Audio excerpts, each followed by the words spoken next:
Je, unahitaji taarifa kamili na uchambuzi wa ndani zaidi? Jiunge sasa katika grupu letu la WhatsApp kwa malipo nafuu kabisa. Utapata uchambuzi wa kila siku, mchana na jioni, update za dunia kwa haraka zaidi, fursa ya kumuuliza maswali Rahby papo hapo na kupata majibu ya haraka zaidi kutoka kwake. Usikose nafasi hii adhimu. Jiunge sasa na uwe mbele ya taarifa kuliko wengine. Tupigie kwa simu namba 0654467177 au tuandikie ujumbe ni unge na Rahby. Tutakuunga moja kwa moja.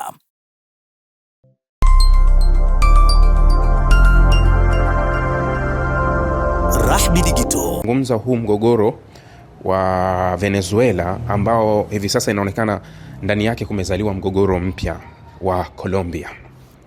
Trump anamsontea kidole hivi sasa Petro Gustavo, rais wa Colombia, anamwambia kuwa wewe ndio unaifuata.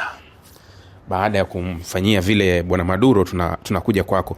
Niliona jana Petro alisema kuwa siku nyingi sana sijashika silaha na niliapa sitokuja kushika silaha katika maisha yangu.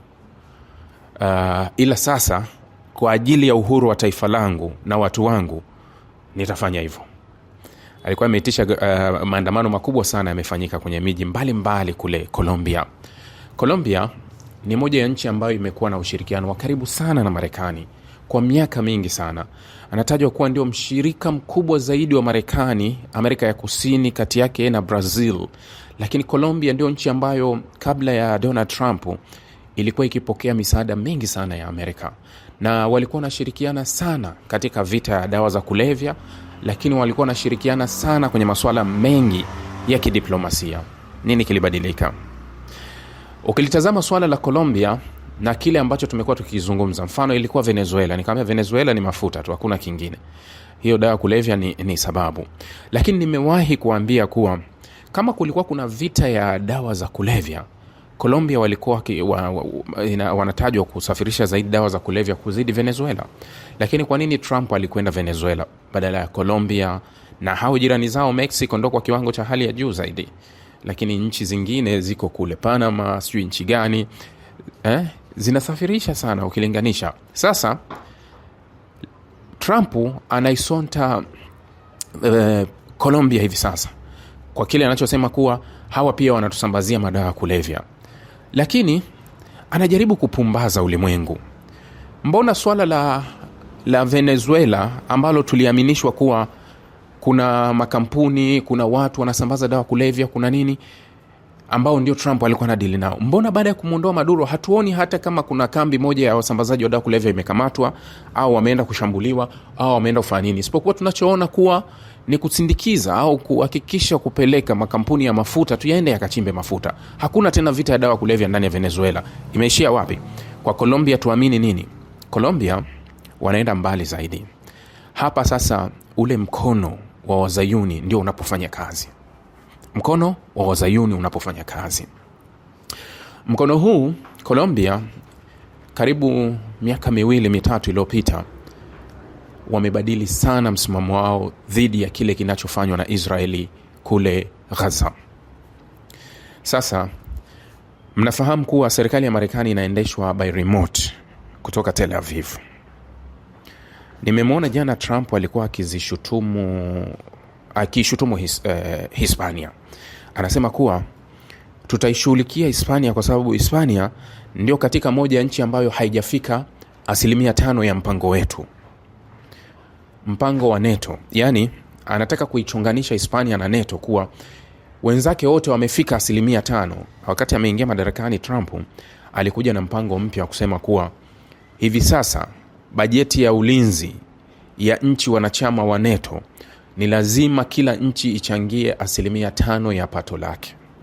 5% ya pato lake. Awali nchi zilikuwa zikichangia kati ya 3%. Sasa waongeze matumizi ya kijeshi yaende mpaka 5% kwa mchango wao kwa NATO.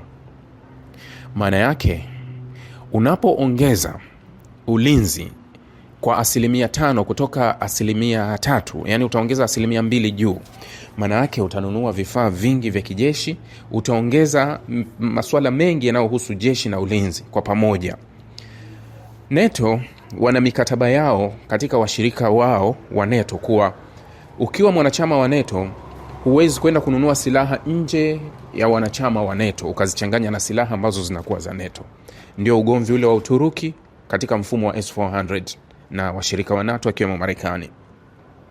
Uturuki alinunua S-400 ya Urusi. Mgogoro mpaka leo unaendelea. Sasa pale unapoongeza matumizi, maana yake mtaenda kununua silaha nyinyi kwa nyinyi. Katika washirika wa NATO mwenye silaha nyingi na bora ni Marekani. Kwa hiyo kati yenu, katika tuseme kuwa katika ile 100% ya kuongeza 5% ya matumizi ya NATO, basi katika hawa wanunuzi wote wanachama wa NATO 32, naweza nikakwambia kuwa zaidi ya silaha 80% watanunua kwa Marekani, 20 watagawana wao kwa wao. Make America Great Again. Bila vita unafanya biashara, yani unaongezea. Sasa nimemsikia Trump anasema kuwa Hispania haijafika 5% ya ile ambacho walichokuwa wamekubaliana, lakini reality sio Hispania peke yake, nchi nyingi hazijafika, bado hawajafika. Lakini kwa nini Hispania? Unarudi kule ninachokuambia, hii nchi inaendeshwa kwa remote kutoka Tel Aviv. Wanachokifanya wa Hispaniola, Petro Gustavo na Pedro Sanchez, waziri mkuu wa Hispania, ni watu wawili viongozi wa ngazi za juu duniani ambao hawajanyamaza kuhusu kinachofanywa na Israeli. Hawajanyamaza kabisa.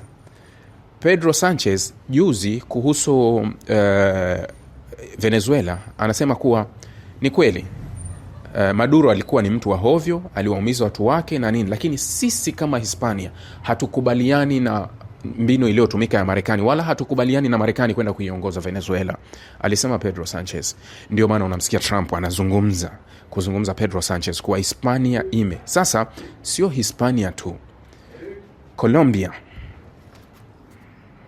Colombia ndiyo imekuwa mkosoaji mkubwa. Mwaka jana kwenye mkutano ule wa UNGA 80 pale Marekani, wakati Petro Gustavo, rais wa Colombia, alivyokwenda kwenye ule mkutano wa UNGA, moja ya maraisi ambao walikuwa kishangiliwa sana na waandamanaji, sababu kulikuwa kuna maandamano mengi yalikuwa yakipinga Israeli. Sasa moja ya maraisi ambao walikuwa wanashangiliwa barabarani alikuwa ni huyu rais wa Colombia. Kuna sehemu moja alisimama Marekani, nadhani ilikuwa ni Manhattan au Brooklyn, akasimama kwenye gari akawapungia mkono waandamanaji. Halafu baadaye akaja akaandika kwenye mtandao wa Twitter akasema kuwa wanayo haki ya kuandamana kupinga kile kinachoendelea. Marekani wakamtishia kuwa tutafuta visa na tutakufukuza kwenye nchi hii kwa sababu unavuka mipaka na unakuja kwenye nchi ya pili kuchochea maandamano. Sasa Trump anapomnyoshia kidole rais wa Colombia bwana Gustavo, maana yake kuna mkono uliotoka Tel Aviv kuelekea kule, kwa sababu hawa wa Colombia walikata hata kumsafirishia Israel makaa ya mawe ambao walikuwa wanasafirisha kiasi cha $1 bilioni kwa mwaka. Makaa ya mawe Israel alikuwa akihitaji sana, lakini hawa wa Colombia walikata biashara na Israel, hatupeleki. Lakini wamekuwa ni wakosoaji wa kila siku na hawanyamazi kwa sera ya Donald Trump dhidi ya Gaza na sehemu nyingine kwa kiwango cha hali ya juu. Sasa programu iliyofanyika Venezuela was oil, ilikuwa oil. Hii programu inayofanyika hapa Colombia ni kutoka Tel Aviv, na ile inayofanyika kuelekea Hispania, niliwaambia mwezi uliopita kuwa Marekani inaandaa njia ya vifungu vya kuiwekea vikwazo Hispania. Kwa sababu gani? Hispania imeendelea kuzuia meli zozote za Marekani kutia nanga kwenye bandari zake ambazo meli zinaelekea Israeli, ikiwemo kashfa ya mwaka jana ambazo zile meli zilitia nanga kwenye bandari ya kule Morocco, meli 2 za Israeli za Marekani zilizobeba silaha zikielekea Ashdod Israeli. Hispania wakakataa zisitie nanga, zikaenda katia nanga Morocco, na wakaendelea na msimamo wao kuwa ukaguzi kwa meli zote za Marekani zinazotaka kuja pale, yani ni lazima wazikague wahakikishe zimebeba nini ndio ziruhusiwe kutia nanga, na kama zitakuwa na silaha hawaziruhusu kutia nanga kwao. Marekani akawa anaandaa vikwazo dhidi ya Hispania. Kwa sababu gani?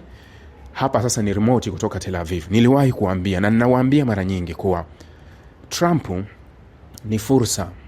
Trump ni blackmailed president. Yani Trump ni rais ambaye amewekewa bastora kichwani, anayumbishwa vibaya sana. Sio rais wa kumwamini kwa njia yoyote, kwa sababu hana maamuzi yoyote anayoyaamua. Ndio maana ninapowaambia Trump ni fursa, ni fursa kweli kweli, katika kipindi ambacho nimewaambia mara kadhaa kuwa tutashuhudia migogoro mingi sana Mashariki ya Kati. Ni miaka mitatu hii iliyobaki, miaka hii mitatu ya Donald Trump mpaka kufika 2029, Mungu akitupa uhai. Mtaniambia kile ninachowaambia, ulimwengu hautotulia. Yani ulimwengu hauwezi kutulia. Israeli wanatumia nguvu ya Marekani duniani kuhakikisha kuwa wanaenda kutimiza kila dai lao kwa kumpitia huyu Donald Trump ambaye tayari wamekwisha kumdhibiti na wamemweka kati. Yani wanamuamrisha kile wanachokitaka, fanya hiki, fanya hiki. Hawezi kugeuka tena kwingine. Atakuwa anawararua kila ambaye na Israeli atakuwa analetewa tu pale Trump kuwa sema hiki, mkosoe huyu, dili na huyu, malize huyu, chukua huyu, fanya hivi. Hana chaguo. Sasa tutashuhudia haya mengi, tutayashuhudia sana katika kipindi cha miaka mitatu iliyobaki. Sasa nataka kuzungumza kuhusu Al-Zubeid na ile la Yemen. Vyombo vya habari leo vinaripoti kuwa Al-Zubeid alisafiri kutoka Aden kwa njia ya meli ambayo ilizimwa. Unajua kuna taarifa mbili. Kuna taarifa inasema aliondoka na meli ambayo ilikuwa imezimwa, rada yake sionekane inaenda wapi, akaenda Somaliland, akaenda mpaka Mogadishu, akachukuliwa na ndege akarudishwa Abu Dhabi. Hiyo moja. Ya pili inasema kuwa aliondolewa na ndege moja kwa moja kutoka Aden akaenda Somalia, halafu akasafirishwa kwenda Abu Dhabi. Yani Al-Zubeid yuko Abu Dhabi, yani yuko Falme za Kiarabu. Al-Zubeid ni nani? Huyu ni mkuu wa STC. Niliowaambia jana kuwa kulikuwa kuna mkutano ulitakiwa kufanyika Saudi Arabia, Riyadh, ambapo maafisa kutoka STC walipaswa kwenda, wale wa ngazi za juu, kwenda kuzungumza kuhusu yale mazungumzo. Sasa dakika za mwisho kiongozi wao Zubeid haonekani, hawajui kaenda wapi. Wamekaa, ndege imekaa kwa 3 hours ikimsubiri. Baadaye ndege ikasafiri na maafisa wengine tu 50 ambao ikaondoka nao kwenda Saudi Arabia. Zubeid akaona, akatajwa kuwa huku nyuma kumbe alikuwa amefanya mipango ya kumwaga silaha za kutosha, na yeye akala kona, hajulikani kaenda wapi. Sasa story mpya. Maafisa wote 50 wa STC walio kwenda Saudi Arabia, mawasiliano yamekatika na wenzao wa Yemen. Hakuna mawasiliano, wote wanatajwa kuwa baada ya kufika. Yani taarifa inasema walikuwa ni maafisa 50, lakini katika maafisa 50 kuna wengine walikuwa sio katika msafara ule, walikuwepo tu. Mmoja anatoa taarifa anasema kuwa walichukuliwa na basi, walipandishwa kwenye basi moja ya Saudia, wakawa mle maafisa kwa ajili wakapelekwa hoteli wakapumzike na nini. Mpaka hapo hakuna mawasiliano yote, yani it means wamepokonywa simu na wanawajibishwa.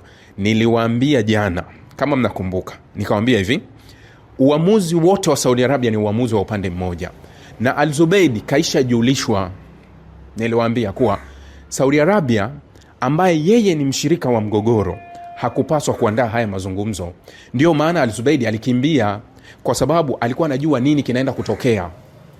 Kilichokuwa kinatakiwa kimtokea Al-Zubeid ndio hichi kilichowatokea maafisa wa STC 50 wamewekwa chini ya ulinzi kule Saudi Arabia. Yani ukitazama hivi sasa jinsi mgogoro wa Yemen unavyokwenda, ni kuwa wakati UAE ina backup STC na kuwasukuma wengi kwa ajili ya kusema kuwa tunataka kusini. Yani unajua harakati ya kujitenga kusini ilikuwa imepewa nguvu sana na UAE.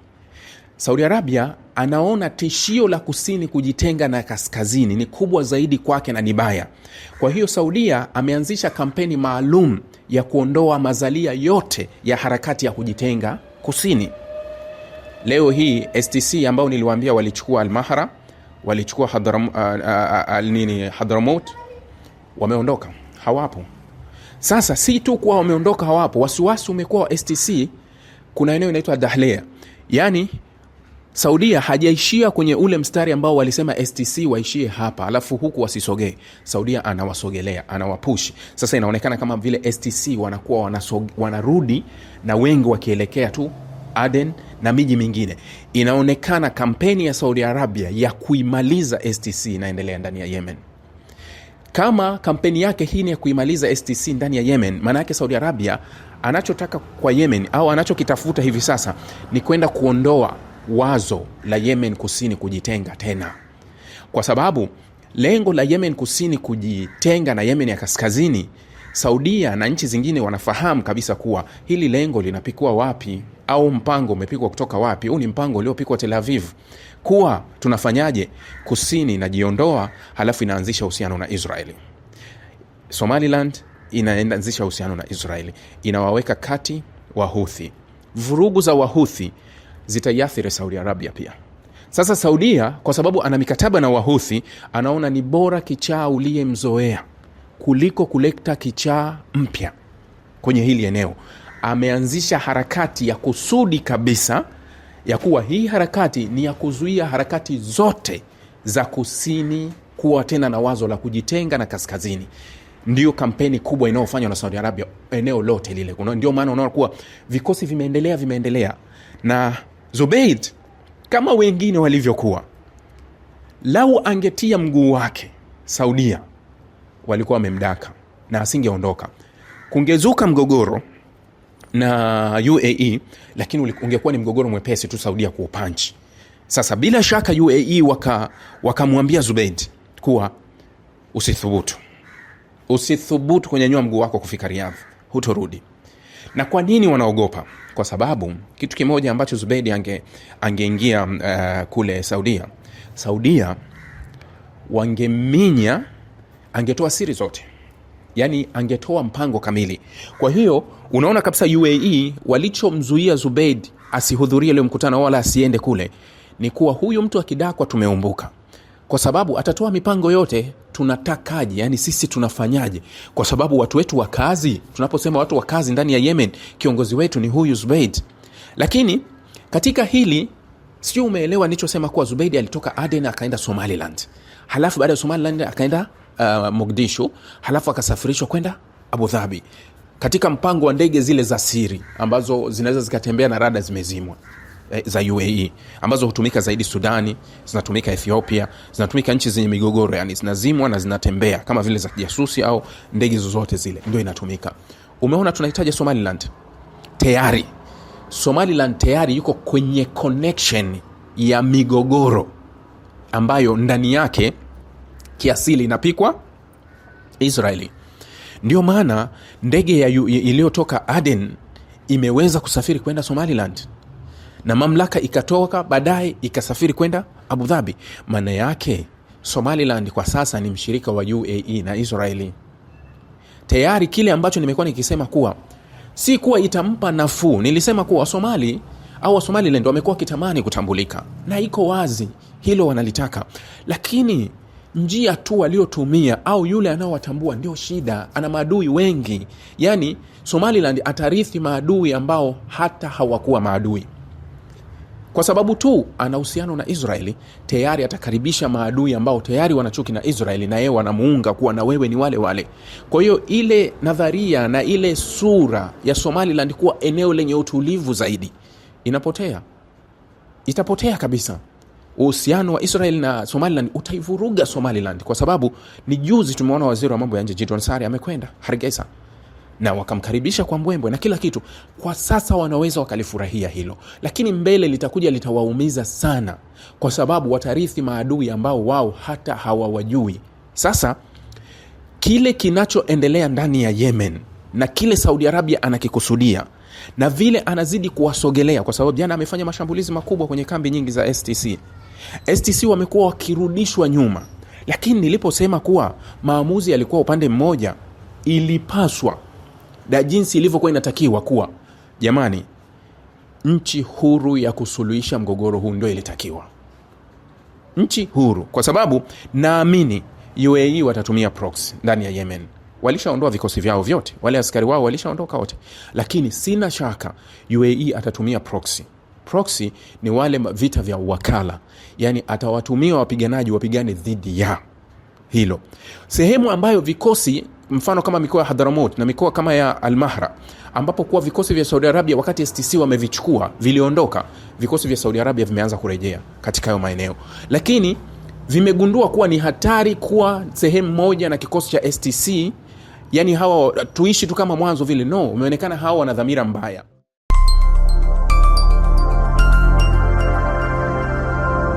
Rahby Digital, haki na ukweli.